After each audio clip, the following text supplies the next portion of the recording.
Don't rely on other people for your happiness. 'Di ba? Bakit? Dapat kung gusto mo talagang maging masaya,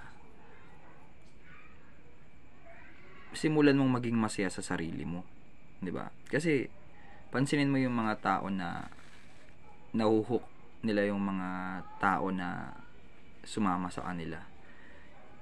Yung mga tao ay nahuhook na sumama sa kanila, it's because they bring positive energy, 'di ba? Ibig sabihin, masaya kasi sila na sa sarili nila, 'di ba?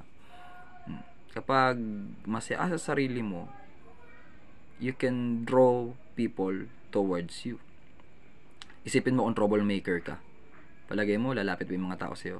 Hindi naman, 'di ba?